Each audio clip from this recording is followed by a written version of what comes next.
Boa noite, galera do Mundo Medieval, que está assistindo a gente aqui no Portal Medieval. A gente começou a live agora às 6 horas da tarde. Desculpa pelo atraso de 1 minuto, mas começamos. Bom, primeiro eu gostaria de falar quem sou eu, né? Porque acho que vocês não me conhecem ainda. Eu sou o Ernesto, eu tenho 16, eu sou lutador de HMB Soft, da Companhia da Espada de Prata. E aqui eu tenho o Vitor Vital. Por favor, Vitor. Obrigado, Ernesto, pela introdução. Eu sou um dos fundadores da Companhia Espada de Prata, junto com Fábio Taniolo e Flávio Pinho.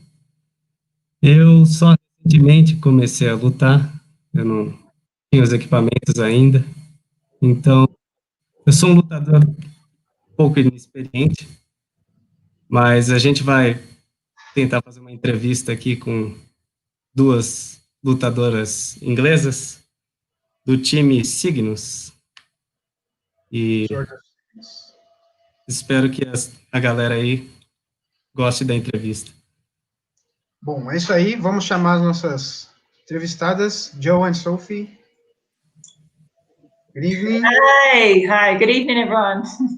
Good evening. All right. Thanks for joining in. Yeah, thank you. We'd like to ask you to introduce yourselves quickly for the audience, and then we translate it. I'm Joe, and I'm the captain of Swords of Cygnus for the last couple of years, and I'm together with Sophie. We're two of the three founders of our club. Ok, a Jo, ela é a capitã do time Sword of Cygnus. Ela tá com a Sophie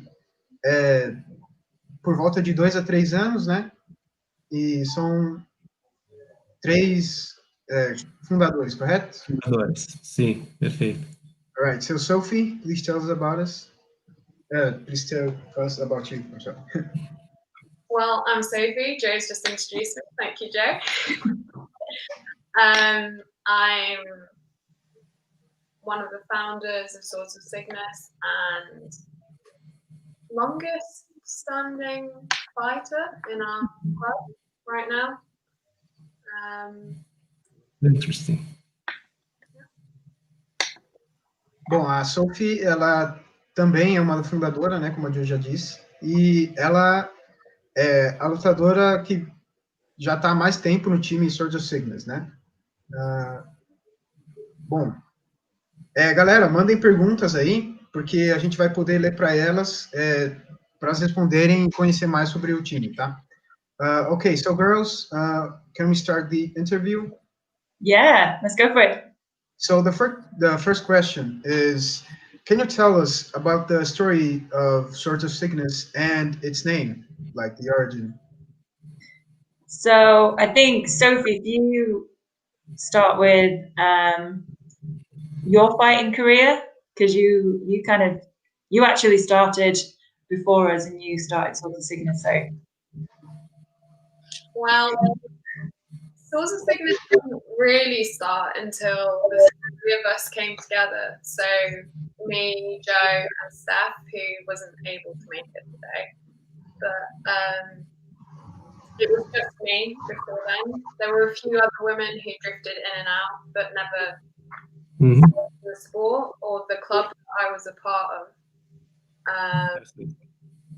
So when Joe and Steph joined, and they joined together at the same time, we founded Swords of Cygnus as part of the club that we were in, but we've since then separated and formed our own club. Let's see, that's going to happen. A lot of teams. So as I understand, you guys are all female team. Is that correct? Yeah. So we're all we're trying to recruit more women into our team, and then we decided to make it a club so that instead of just fighting together, we were an organization that were run by women. I see. So that's why it kind of became independent. I see. So the whole administration is all female as well. Yeah. That's curious. Interesting, I would say. So we could move on to the second question. But first, we need to translate. Before we do. Oh, yeah. Go ahead, apologize. Então, as duas são as lutadoras mais, como se diz, antigas da equipe. Elas... Ernesto, se você puder assumir essa aí, que eu me perdi. Bom, elas são as lutadoras mais antigas, né, do Sword of Cygnus, elas são as fundadoras, obviamente. A Sophie, ela já está um pouco mais de tempo no esporte do que a Joe, né? Então, ela começou e elas se juntaram para fazer o Sword of Cygnus. Basicamente, é isso. Okay, so the next question, Victor. Oh, we forgot to mention, what is the meaning of Cygnus? Oh, yeah, sure. You guys could talk a little bit about it. So, yes, Cygnus comes from, well, a Cygnus is a swan, like in Latin, and it actually comes from like an English folklore of the Swan Knight. And he was it's a bit of a legend, but he was quite chivalrous and obviously very brave. And all his heraldry, and he had there's a painting of him where he's on this, he's got this boat that sort of looks like a swan. So that's where our imagery came from. And he's also related to, supposedly, the family from a northern Lancastrian family, which is where a lot of the fighters are from. A lot of us are from the north part of the country, or the northwest. So yeah, in terms of the War of the Roses, it kind of comes back to one of those Tudor families. So that's where the imagery comes from, and our heraldry. I see. Então, pelo que elas disseram aqui, o nome é de origem inglesa, folclore inglês. Ele vem de uma lenda de um cavaleiro que era conhecido notoriamente cavalheiresco. E o que mais que ela comentou, Ernesto? Ela falou que era um cara muito bom, né? Que era um cavaleiro que era famoso pela sua habilidade, né? E também esse nome foi inspirado não só pelo fato de ser de Cygnus significar cisne em latim, mas também pelo fato de que a lenda diz que esse cavaleiro veio de Lancaster, right? Yes, yeah. Ok. Veio de Lancaster, que é onde a maioria do pessoal do time Sword of Cygnus é do local, né? É de Lancaster. Perfeitamente. Yeah. So the next question is, I mean, I think you didn't explain very well how you girls got into the HMV sport, so I'd like to ask you that. Should I go? Yeah, you go. Okay, I'll go first. So we came into the sport in different ways. I saw the club that I then went to train with at a metal festival in England, in Derbyshire. So it was a Bloodstock festival, and they were doing fights, and I thought it was historical reenactment, but we met some of the guys involved in the evening, and they said, no, we actually fight. It's real, and it's not just sort of reenacting history. So I then spent the whole weekend almost not watching any bands, but watching these guys fight in steel, and that was it. I spoke to them and I asked if I could train with them, and I was living in London at the time, and they were training in the Midlands, and I went to one of the training weekends, and that was it. That was it. Much like the rest of us, we happened to stumble upon the sport, right? yeah. Not something I was looking for, yeah. Oh, yeah, definitely. Bom, então ela disse que ela entrou no esporte quando ela foi num evento e ela viu um pessoal lutando com aço, né? E, claro, isso obviamente chama muita atenção. E só que ela, em vez de achar que era HMB ou EMA, ela achou que era Historical Reenactment Battles, né? E daí ela começou a conversar com o pessoal que estava lutando e ela foi apresentada ao HMB, né? E ela começou a praticar. E não parou desde então. So, Sophie, could you tell us more? The way I came into the sport was quite different to Joe's way. It was through a friend. His father was a sponsor for the club that I ended up joining at the time, back in 2015. He asked me if I wanted to go away for the weekend to support his team at a competition. It was propulsion. He said he'd pay for my whole weekend away, and I love traveling. And I was like, yes, I will go to for a whole weekend with a bunch of strangers that I've never met. And he paid for everything for the whole weekend, and I absolutely loved it. And I came back, and I said to my boyfriend at the time, I was like, we have to go to the next training weekend. We have to. He didn't want to go. He said, they're all just going to be big-headed, egotistical men.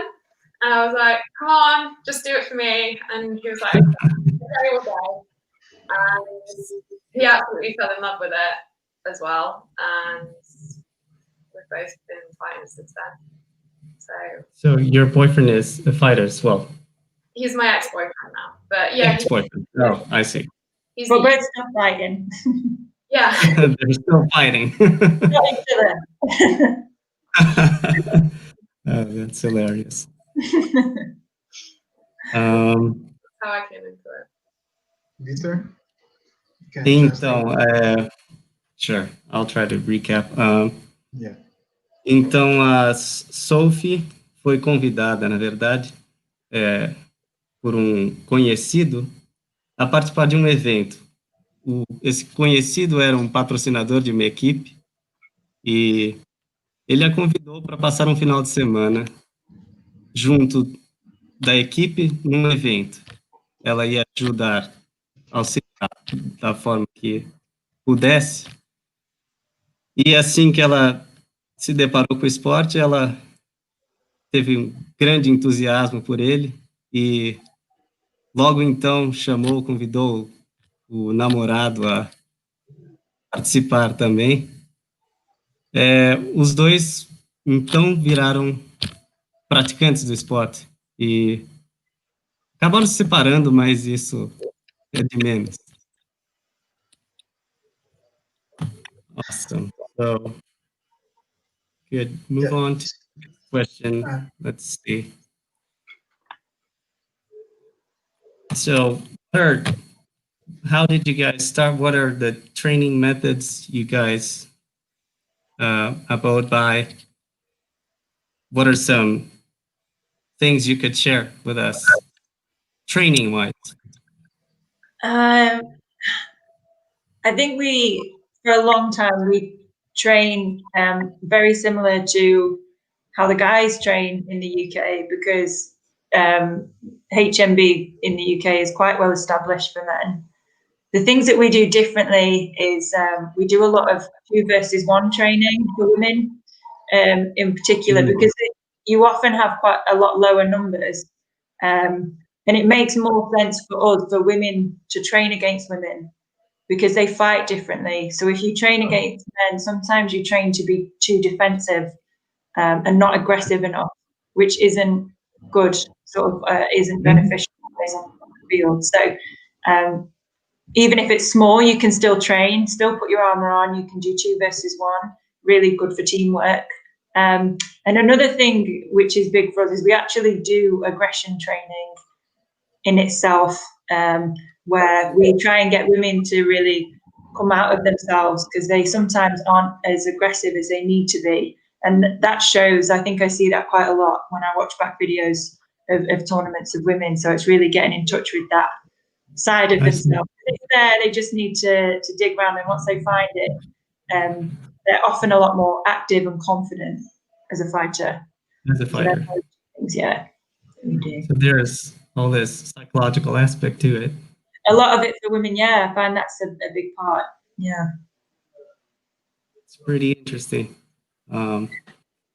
So, to our viewers, ela disse que por bastante tempo elas treinaram, tal como treinam os times masculinos na Inglaterra, porque era o que havia disponível. Mas mais recentemente elas incorporaram treinos mais específicos para, digamos, a plateia feminina, ou os praticantes femininos. E eles incorporaram treinos de 2 contra 1, e também eles desenvolveram o lado ela diz, a agressão. Porque um dos obstáculos de treinar com um homem é que a mulher tende a lutar mais defensivamente. Então, elas tiveram que fazer essa adaptação e desenvolver o lado mais agressivo das lutadoras. Como a Jo disse, é deixar o interior sair, sabe? Você realmente deixar a parte defensiva de lado e começar a trabalhar bem mais na parte ofensiva, né? Well, I think that's it. So another question. What would be the hints for the girl fighters that are starting HMB or are already in HMB? I'd say work to your strengths. For example, I'm quite small in stature, and when I first started, I wanted to get in there. I was really aggressive. I wanted to really get into the fight, and I was essentially working as a tank, which for my size is just not ideal. So, but I learned from that, and you have to adapt. And now I've trained to be faster and more efficient with my energy, because a lot of the girls are a lot bigger than me, for example. I'm not going to be able to hold up all of her weight and the weight of her armor for that long.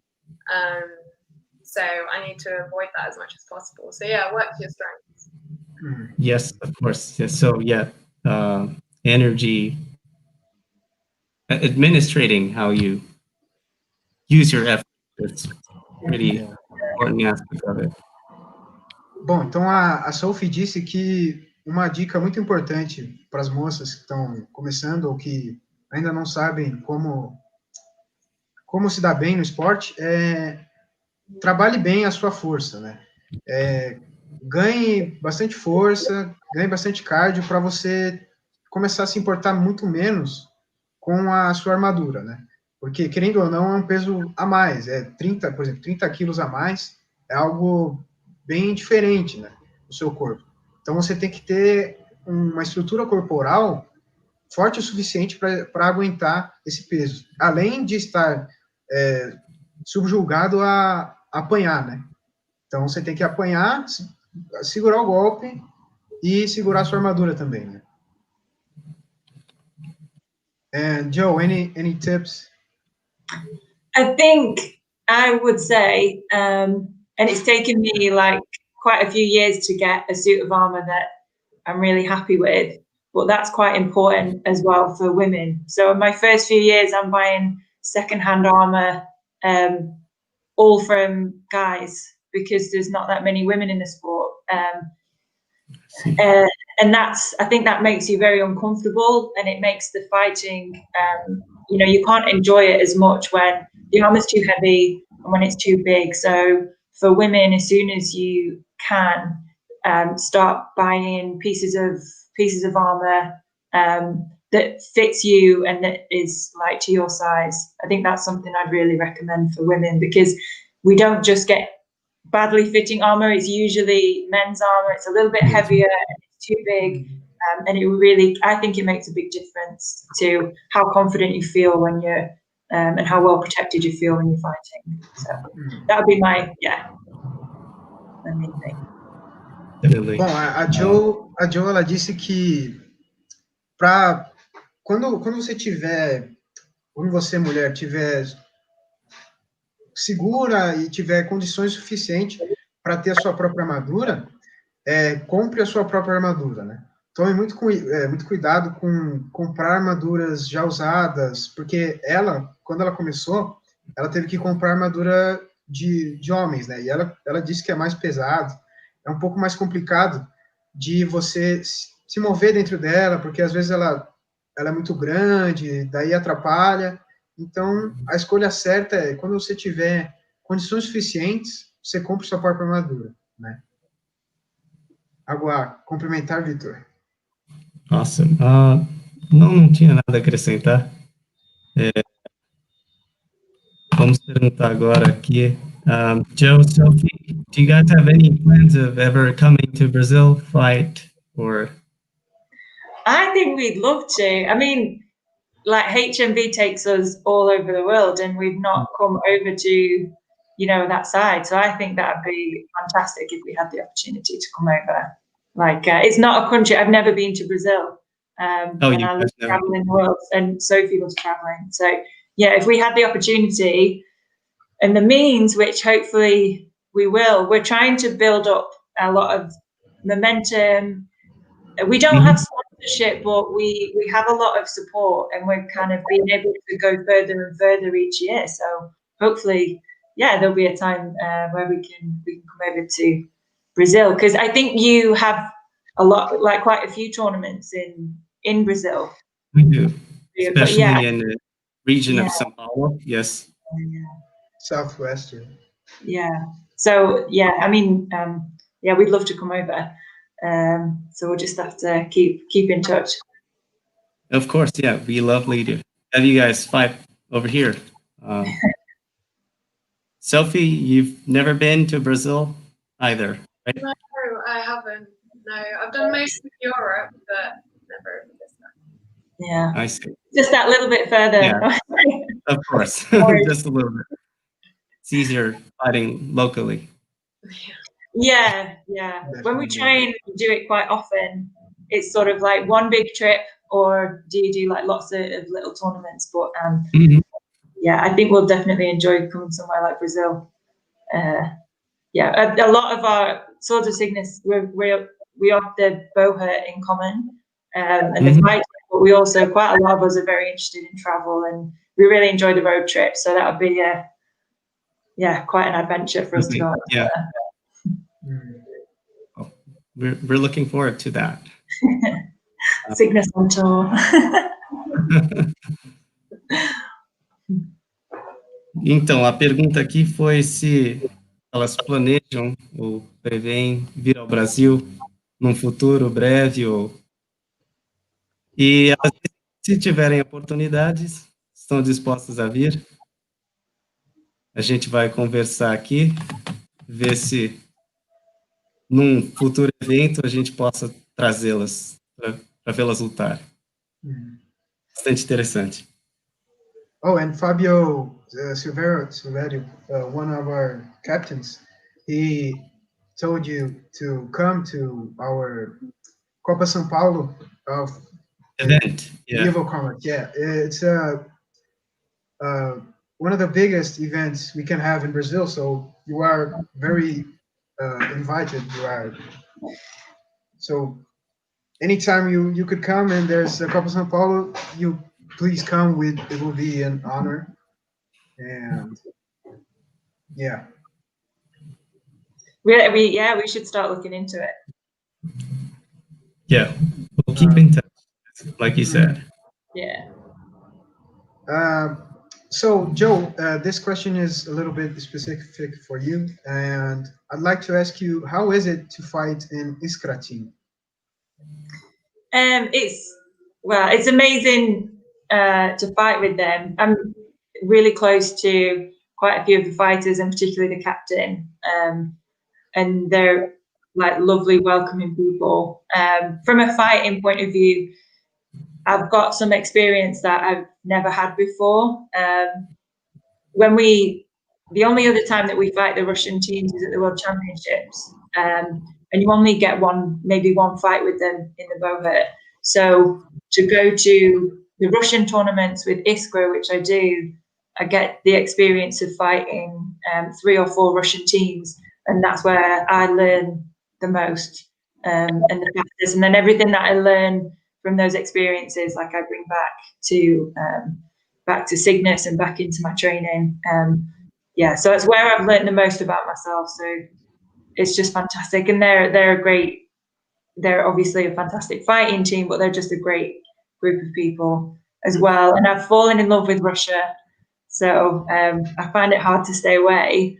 But they know, and I've said to them that one day we'll be coming over as Cygnus.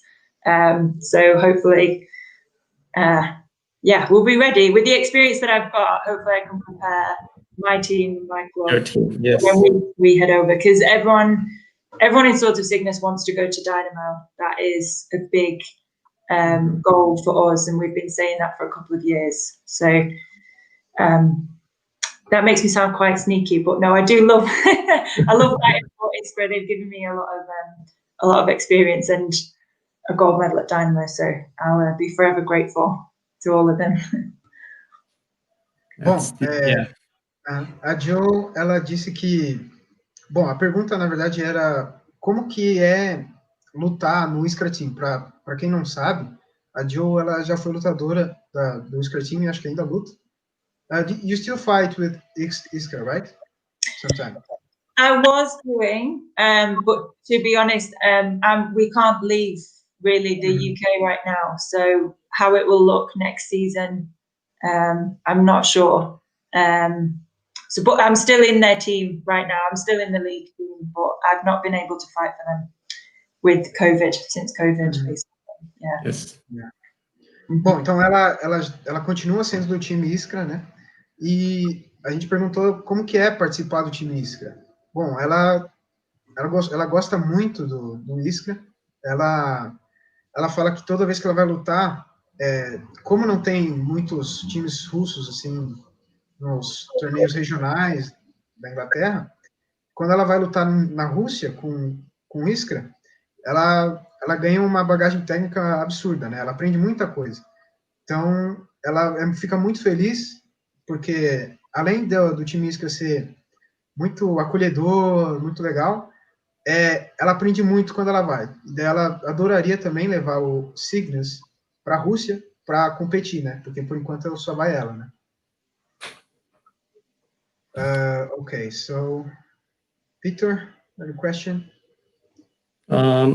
So let's talk about some curiosities. What are some stories you've had or heard of in Battle of the Nations?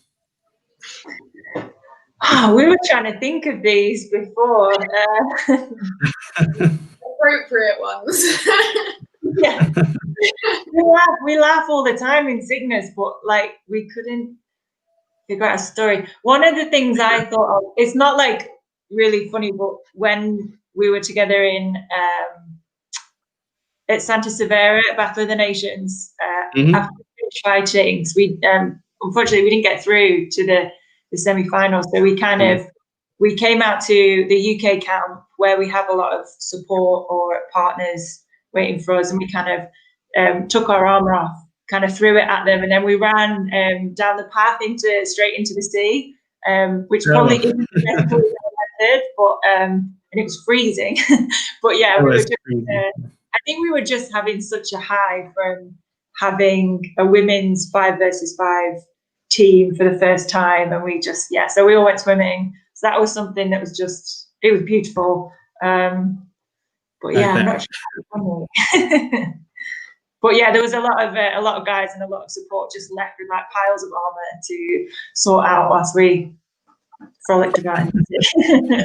Yeah, when we were leaving to go to the lists when the fights were being called, we had a whole procession. With the UK flag and everything. It was amazing. The support was really Oh, that's Yeah, because you're kind of outweighed because the guys have so many teams, and then they're duelists and mass battles. So when it comes around to the other way for support, yeah, we've got like a huge entourage. It's almost like we've got security, we've got, but you know, like it's. I think we're still getting used to, and people at home will laugh at this, being organised.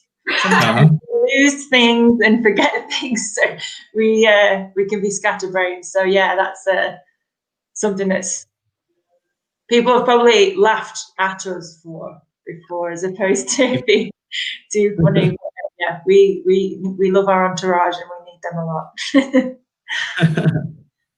that's highly important. I would. Yeah. Um, I've gone to the list without my helmet. Like I've literally tried to walk in without, yeah, without a helmet on or without a helmet. just.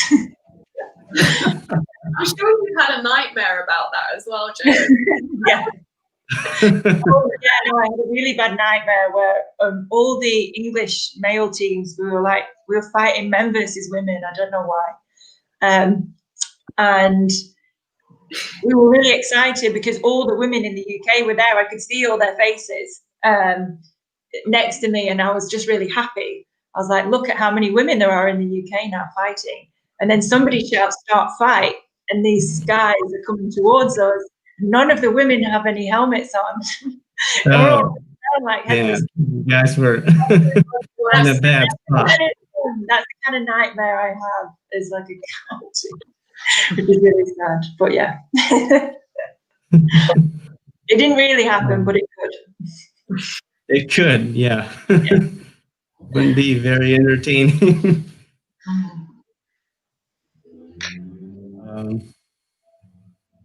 Ernest, se quiser traduzir. Traduz aí, bichão. Bom, ela nos contou que ela não conseguiu pensar numa história que fosse lá tão engraçada, mas ela comentou de uma vez que elas estiveram em Santa Severa, no Battle of the Nations, e tinham acabado de lutar. Infelizmente não chegaram às semifinais, mas elas simplesmente saíram, acho que depois de uma derrota, e resolveram jogar os equipamentos todos lá próximo da equipe da Inglaterra e foram direto ao mar se refrescar. Acho que foi o evento mais, digamos, peculiar que elas conseguiram aqui. Okay. Bom, vamos abrir as perguntas para a galera aí? Yes, of course. So we're going to look at a comment section, see if some questions they'd like to ask.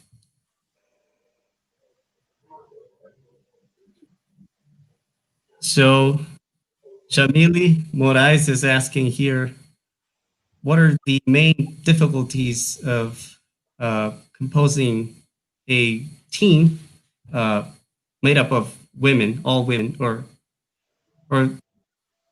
you guys mentioned it's the whole organization. Mm-hmm. Did you guys meet any resistance or?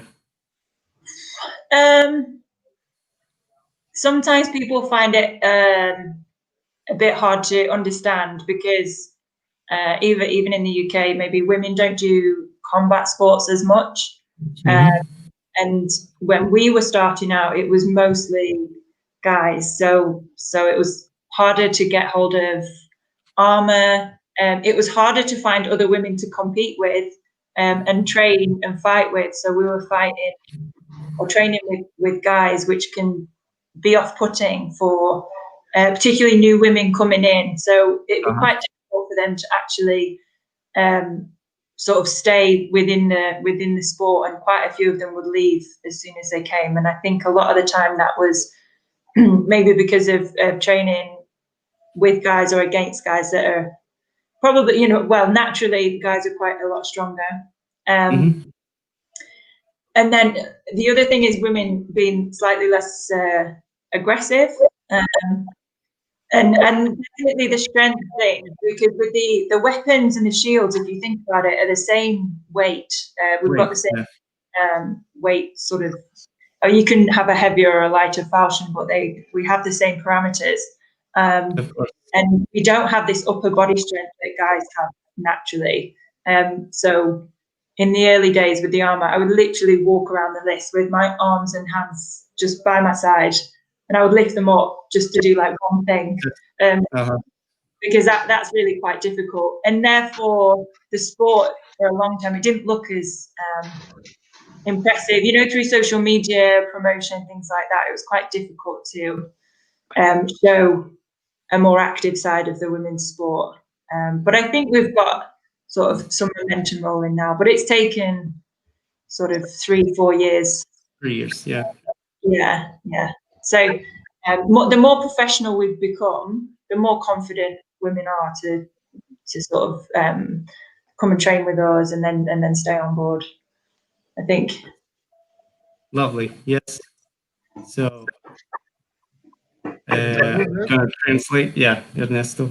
Bom, a Jo disse que uma das dificuldades para as mulheres para montar, né, o Sword of Cygnus foi que muitas das vezes, antes do time, do clube, as mulheres tinham que treinar com homens, né?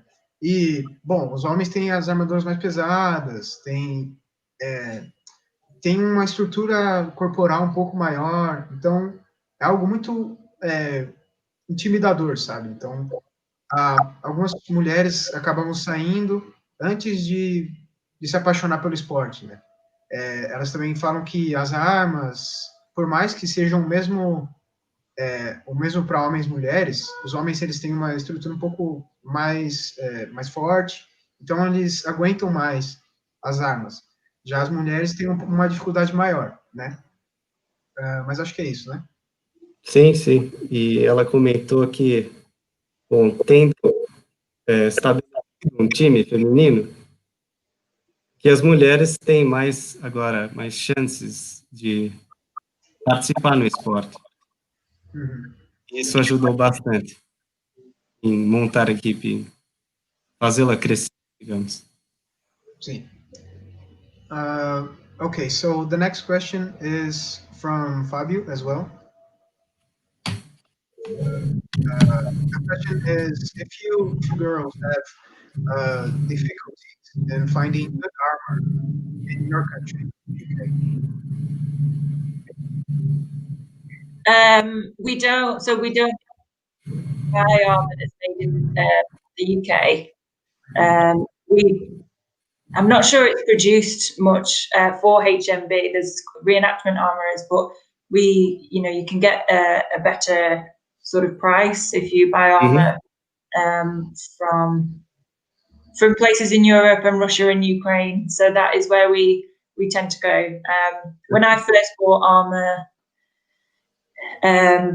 the sizing wasn't too good, and I didn't have a very good relationship. I didn't know the armorer, which I think was difficult, because if they've not met you and they don't, they've not seen your stature, then it's quite hard for them to make armor, because this is the first sort of times that they were making armor for women.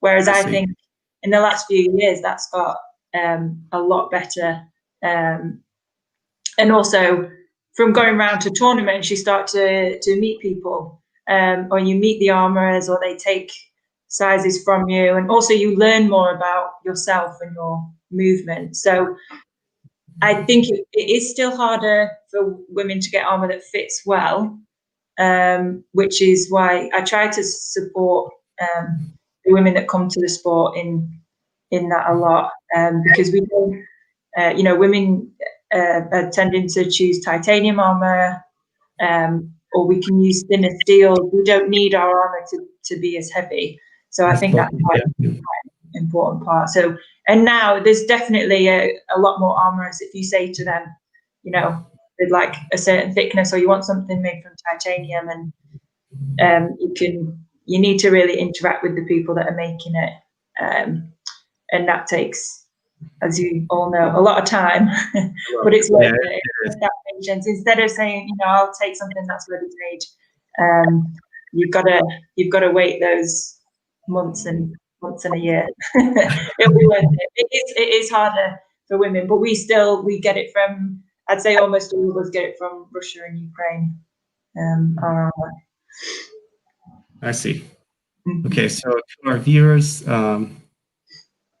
elas estão dizendo aqui que a maior parte dos equipamentos elas compram de fora, da Ucrânia, se eu não me engano. E a dificuldade ainda de artesãos ou ferreiros bons que tenham conhecimento, o know-how de como montar armaduras, especificamente para mulheres. Isso foi um pouco desafiador. Leva tempo para você construir uma relação boa com um ferreiro, que ele possa entender as suas necessidades, suas proporções corporais, etc. E, bom, pelo menos elas abriram essa via para mais mulheres em fazendo isso. Okay, so the next question is from Natasha. She's a female fighter here in Brazil, and she's asking you, which other martial arts do you practice with the objective to gain more technique in HMB? So I don't think any of us have a martial arts background in Swords of Cygnus, do we? But obviously we do grappling. Training is pretty much a staple for us, and then throws, which I think they're usually a mixture of mixed martial arts, basically. But we are taught those by people who do MMA, whereas we don't actually have a background in it ourselves. We do put some parts of like kickboxing routines into fighting, but it's more as a fitness regime. So it's a little bit aggressive, and there's some punching and some kicks as well, because we started sort of trying to train kicks a bit more. If you're going to do that within the sport, then you need to be making sure that you're aiming them and placing them well. Otherwise, you can sort of break the rules or sort of do it the wrong way. So mostly grapples and throws from like different mixed martial arts. But we don't actually have a background ourselves, which we think is a benefit. But I didn't do any sports before coming to HMV, so I see. But this is the only sport I've pretty much ever done. Never done. So, well, you get to start fresh. Yeah. In some sense. Bom, a Jo disse que nenhuma das lutadoras do Swords of Cygnus tem um background, né, na questão de artes marciais, né? Elas, claro, obviamente treinam grapple e derrubadas, porque faz parte do HMB, né? Se você não tem isso, você não luta direito. Então, elas estão sempre fazendo basicamente derrubadas e grappling. Elas também têm algumas aulas de kickboxing, né? Para aprender a socar, acertar direito, esquivar, defender. Mas é basicamente isso, né? Elas não têm nenhum background em artes marciais. Okay, so Victor, you can read this next one. Okay. Let's see. Do you have a big group of women who are interested in the sport in the UK? Do you guys get a lot of requests? Yeah, we get like a slow, but like quite a steady. Steady, yep. Yeah, kind of in terms of numbers, we have about 15 members of Swords of Cygnus. Not all of them are fighting at the moment for different reasons, but we've got a good sort of like in training 12, 13 sort of women. And we cover a large area of the north of England, and then there's also women from Scotland. There's quite a few women actually who have come up quite quickly in Scotland. There's also women down south. There's 2 different clubs, and then there's a Welsh club as well who have female fighters. So we have in the past, we all used to fight together in Swords of Cygnus when we went abroad, because we didn't have enough women to send separate teams. But actually, at the end of last year, we went to a French tournament with 2 different teams from the UK alone, of sort of 5 women in each. So competing and with their own armor. So that was, it was definitely a step up, because just a couple of years ago we could only take 1 3 versus 3 team abroad, and now we'll be taking 12 or 13. And, in France we had a full mass battles. We had a couple of mercenaries, but we had from the Netherlands, but we had a mass battle team as well. So huge jump up. But I'd say double our numbers, like possibly 25, 30 fighters throughout the UK, female fighters. Okay, cool. So, to our viewer who's asked, elas dizem que a dificuldade de bater contingente em alguns torneios a princípio, mas que hoje em dia elas têm assim uma boa procura. Elas disseram uma procura estável, modesta, e elas conseguiram, inclusive, participar de uma das primeiras batalhas, como é que se diz? Grupos maiores, batalhas, digamos, massivas. E elas dizem que atendem mais a região do norte da Inglaterra, mais para o sul, 2 outras equipes. Então, vamos pegar a próxima pergunta. Okay, so this is the next question. What is your armor? Which century? And your helmet, of course, which is part of your armor. And which is your favorite weapons? So, question for you both. Do you want to go first? Got to get that date right.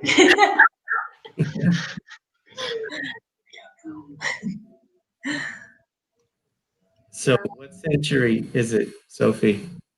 Your armor? Is, I want to say 15th century. 15th? 15th century. It's mostly brick, so plates and fabric. And your weapon of choice? Yeah, it's very old. I've had it for 5 years now. No, 4 years. But it just fits so perfectly. I replaced it. It is falling apart. I see. So I do need soon. But over the years, it's kind of just molded to my body. I see. That is the good thing about brick. Yeah. It does conform to your body well. Yeah. It's quite flexible. I don't know if I heard you say your weapon of choice. What would it be? I have a 2-handed axe, which I really like. It's 2-handed axe. It's quite small. It's quite a short one. It's actually illegal now because the curve of the axe head is much of an angle. I see. But I might get that replaced. So I'd say that is my favorite one. Okay. Ernesto? Bom, ela disse que a armadura dela é do século XV, né? Do you know if it's from the beginning or the ending of 15th century? Mid-century. Mid? Ok. É do meio do século XV, né? you use a brigandine, right? Ok. Ela usa uma brigandina, ela tem essa armadura por volta de 4 anos, né? E por ser uma brigandina, é muito bom, porque ela consegue sempre estar ajustando, né? Quando você tem uma placa, por exemplo, é um pouco mais complicado, uma breastplate. Né? Então, ela tem uma armadura do século XV, meio, e a arma de escolha dela, que ela mais gosta, é um machado de 2 mãos. Que hoje ela diz que o dela tá ilegal, por causa da curvatura da cabeça do machado, né? Ela não tá de acordo com as regras. Mas a arma preferida dela é a two-handed axe. Né? Okay, so Joe, what about you? Mine's, I wear Western armor as well. It's also early, like 15th century, late 14th. I wear a brigantine. I would wear a breastplate if I could get one. If I could get one made well enough to move around in, but yeah, I wear brigantine. I've got fully articulated anatomical armor, and I wear a little bit of titanium just on the arms so I can move out a bit better. Yeah. My favorite weapon is still a falchion. Well, I've got a new axe which I'm getting to grips with. I used a falchion only for 4 years, and then I tried out Sophie's one-handed axe. So it was really cool. So I got one made by the same weaponsmith. So I'm still getting used to it, because compared to the falchion, the balance is obviously quite a lot different. Quite different, yeah. Yeah, but when it kind of falls itself, it kind of takes the weight and kind of makes that hit a bit more powerful. Yeah. I've also got, because I dream of sort of big women's mass battles one day, like a 1.5 meter two-handed axe, which I'm practicing with, but I haven't taken it into competition yet. So we'll see. Yeah, but falchion is still my favorite, and it's what I feel most comfortable with. Is it a two-handed falchion or? No, one-handed falchion, beak, like with a beak at the end. I see. Yeah. Victor, você quer traduzir essa? Ok, so, para os espectadores, ela disse que a armadura dela também é começo do século XV ou final do XIV. Ela também, como a Sophie, usa brigandina, mas diz que estaria aberta a usar o se ela conseguisse uma couraça. O que mais? Ela disse que falchão seria a arma de escolha dela, a sua preferência, mas que recentemente começou a treinar com machados de uma mão. Ela ainda está se adaptando com o machado e, portanto, ainda, como é que se diz? Existe a transição. Ela vai se manter com o falchão por um tempo. Okay, so since you were talking about Battle of the Nations, Fabio asked you, have you ever participated in any of the Battle of the Nations, and which Battle of the Nation was it, and how was it? I've done 2019 and 2018 as a fighter on the team, and it's probably my favorite, still my favorite tournament to go to, because for the women you won't fight as many teams anywhere else, and you won't meet as many people from around the world. So I think it's a fantastic festival. It takes us to some really amazing places, and particularly castles. And I absolutely love Battle of the Nations. We came very close to getting into the semi-finals both times, but we were just out. So again, I mean, we're such a new team, so I don't see that. I just feel like we're very close, and if we keep working hard, then we'll get there.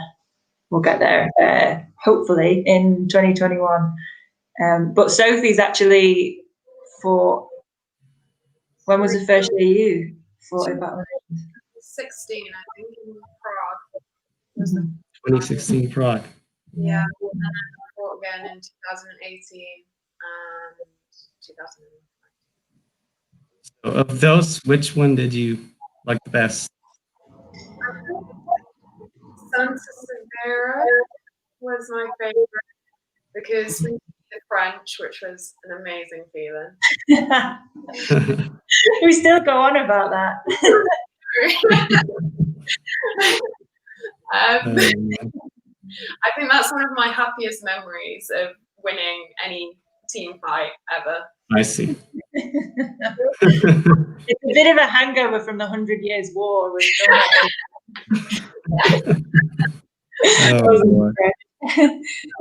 was a really hard fight, to be honest. Like, I think it went to, was it 4 rounds? Must have been. Yeah. It was. There wasn't a time cap on the rounds back then. They didn't have the 5 minutes, so the rounds would go for like 10. 10 to over 10. Yeah. My favorite was definitely. I loved Santa Severa because that was my first Battle of the Nations, but Smederevo in Serbia for the women's mass battle, because that was probably really happy moment for me. Yeah, the women having a mass battle, seeing like there were 60 women who fought in that. Within the 2 rounds there were 60 women from around the world who fought in that mass battle, so yeah, that has to top it for me. No wonder. Yeah. Então, traduzir aqui. A Sophie disse que o evento mais marcante para ela foi o Santa Severa, com a vitória contra a França, se eu não me engano, time francês. E a Jo falou, primeiro ela comentou do Santa Severa, porque foi a primeira dos eventos em que ela participou, do Battle of the Nations, mas ela disse que o evento que leva é o evento onde eles lutaram, como é que se diz? Em mass battles, em batalhas massivas. Grupais, elas também falaram que elas chegaram quase até semifinais, é isso? Nas 2 vezes. Nas 2 vezes elas conseguiram passar. Isso, infelizmente não conseguiram passar, mas elas estão treinando bastante, então sempre querendo melhorar. Okay, so the next question we have for you is from Rodrigo Alvarez Esteves. So here it is. Hi, Joe. I remember people celebrating and dancing lambada at the final party with a lot of rain and Battle of the Nations. I have a question for you two. I have the courage to enter 150 versus 150 and fights. I would do, yeah. If we had 150 versus 150 that we could go into, I would. I was very jealous watching the guys fight because it just looked it was unbelievable, wasn't it? It was absolutely crazy. I would have that opportunity. I would be in there. Don't know how well I do, but I'd definitely be in there.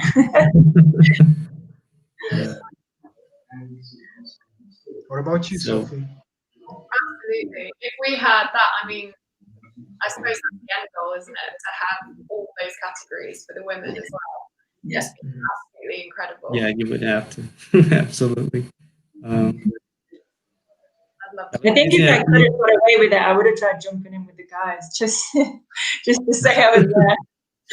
We actually spoke about it a lot. It was a big, when they did the announcement for guys were going to have 150 for to celebrate the 10 years, we were like, we all had a link where you could buy like a mustache.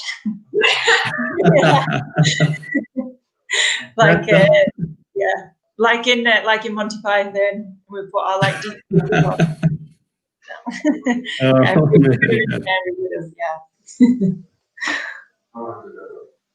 Então, elas estão dizendo aqui que se tivessem oportunidade, que com certeza lutariam no 50 contra 150. Ela também, a Jill disse que ela adoraria entrar, né, no último, que foi na Sérvia, só para falar que ela estava lá, né, entrar de fininho, falar que ela estava lá.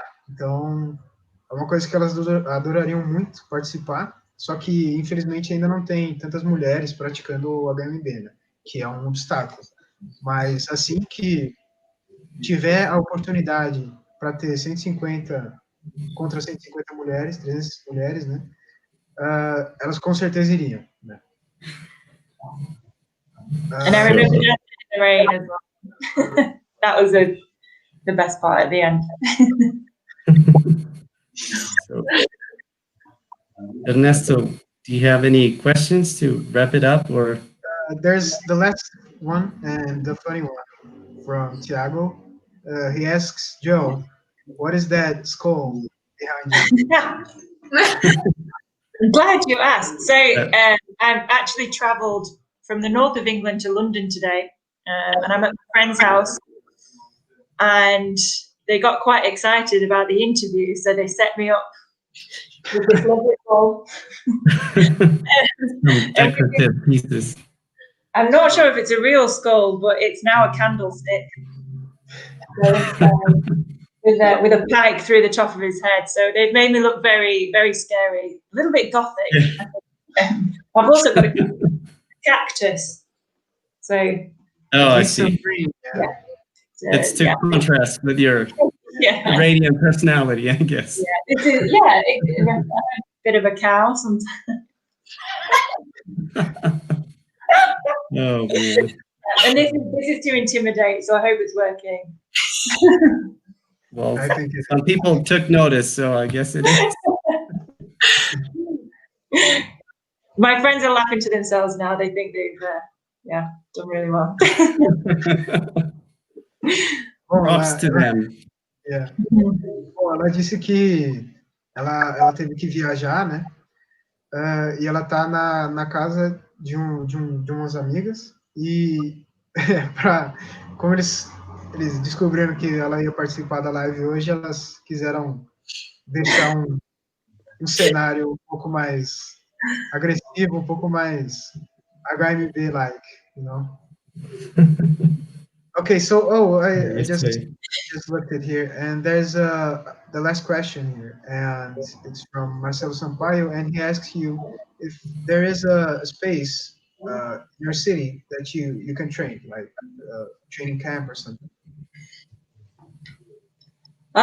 So we're from like different parts of the north of the UK, and we use a couple of different training venues. At the moment, we're training at a place called Honour and Arms, which is actually near Manchester, if you know that. So it's like a new venue that's come up, which is absolutely fantastic. It's not just lists. It's got a small list inside, and then it's got all the gym equipment that you can need for like weightlifting and like functional work, punch bags. So that's really, really good space. But it's not our clubs. We don't have our own club space. We've not kind of been able to do that yet because there's not enough of us in a small area. But they are connected to a team called the Northern Wolves.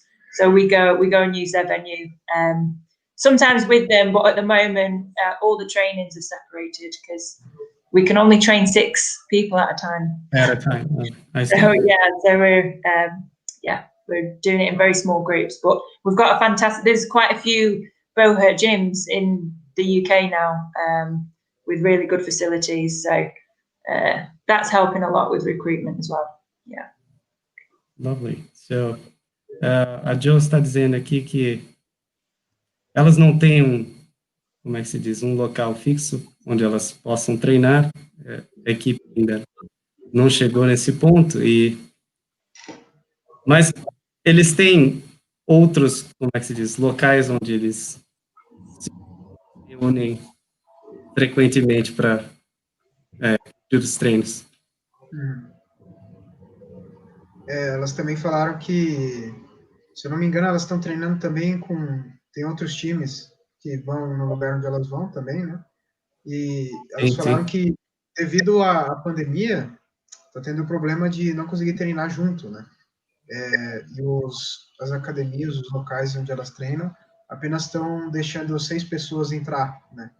Que, por sorte, dá para fazer um jogo de 3 versus 3, mas não chega a ser o que é o 5 contra 5, né? Mas acho que é basicamente isso. So, you like, we've ran out of questions, haven't we?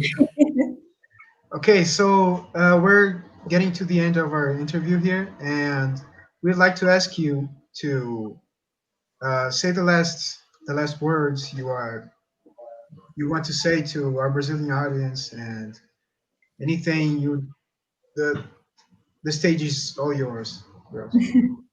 I'd just like to say thanks for having us on here. It's a nice way to keep in touch and to meet new people when particularly in the UK, we are locked down in most parts of the UK, and we're really struggling to travel and get out to people at the moment. So yeah, thank you for having us. Thank you for all the questions as well, and showing your interest. And I hope it's been interesting, or that maybe you might have learned something. But we're very open, particularly for women in the sport. Like if you have questions or you're interested in anything that we do, then we'd love for you to get in touch.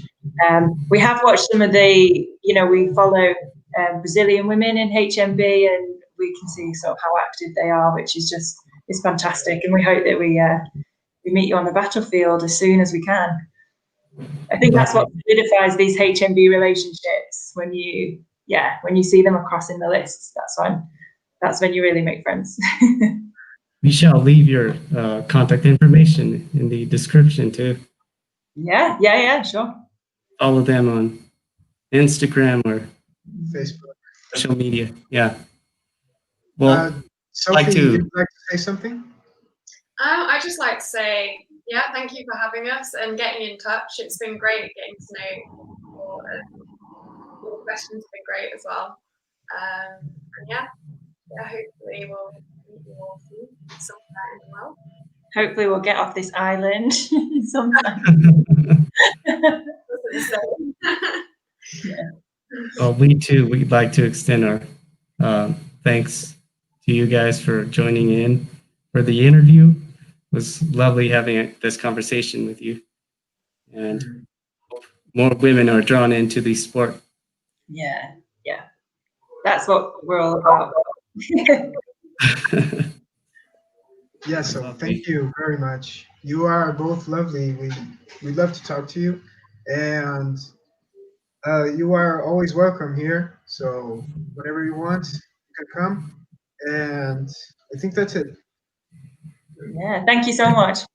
Thanks to our audience. Thank you, Joe, Sophie. You guys have a good evening. Thanks. I think it's time for bed. Like it's on the. Yes, we apologize for keeping you up late. Sorry. Sorry. That's okay. All right, Sophie, Joe, bye-bye. Bye. Bom, é isso aí, galera. A gente está quase terminando aqui, mas antes, vamos traduzir tudo que elas disseram. Elas agradeceram muito a gente ter chamado elas, né? Elas também disseram que elas acompanham as lutadoras femininas aqui do Brasil, então não se sintam sozinhas quando vocês treinam, quando vocês postam algo no Instagram. Elas sempre estão sondando e vendo tudo que está acontecendo, e elas são bem felizes com a questão de que todas as lutadoras estão podendo, estão lutando, estão sempre evoluindo juntas, né? Bom, agora vamos para os sorteios, Victor. A gente tem um sorteio bom hoje, né? Hoje a gente tem para sortear a luva do escudo, né? A manopla do escudo da nossa querida Dark Medieval. Temos também 20% de desconto no mercado Viking e também 20% de desconto na Dark Medieval, né? Para quem não ganhou manopla, vai ser o 20% de desconto. Bom, enquanto a gente faz aqui o sorteio, eu queria divulgar o nosso apoia-se, que para você que realmente gosta do projeto da Espada de Prata, a gente adora em escolas públicas, a gente quer sempre divulgar o esporte, propagar a Idade Média. Se você realmente gosta do nosso trabalho, a gente deixa aqui o nosso apoio-se para caso vocês realmente queiram contribuir com as nossas idas a escolas, com adquirir equipamentos para a gente poder lutar e deixar o esporte melhor para vocês, né? Bom, mas, Vitor, acho que a gente já fez aqui os nossos sorteios e o primeiro ganhador da luva. Não, vamos deixar por último. Primeiro, 20% de desconto do Dark Medieval. Nosso querido Alvarez ganhou. Então, meus parabéns, Alvarez. Ganhou 20% de desconto do Dark Medieval. Agora, 20% de desconto do Mercado Viking. Natasha, nossa querida lutadora, representando aí, ganhou 20% de desconto no Mercado Livre. Não, Mercado Viking. E agora, para finalizar, do escudo da Dark Medieval, Ferrari, nosso querido Strongman, lutador, ganhou a manopla do escudo, né? Bom, acho que estamos chegando agora ao final. Vitor, gostaria de falar algumas palavras finais aí para a nossa audiência? Bom, eu queria agradecer a audiência, me desculpar aí por qualquer demora ou inconveniência na tradução. É a primeira vez que eu faço uma live, então tive que se desdobrar um pouco. Mas obrigado por serem tão pacientes comigo. Bom, eu queria falar a mesma coisa também, né? Hoje, infelizmente, o Daniel não conseguiu vir por alguns motivos pessoais, mas não tem problema, que na próxima ele vai estar aqui de novo.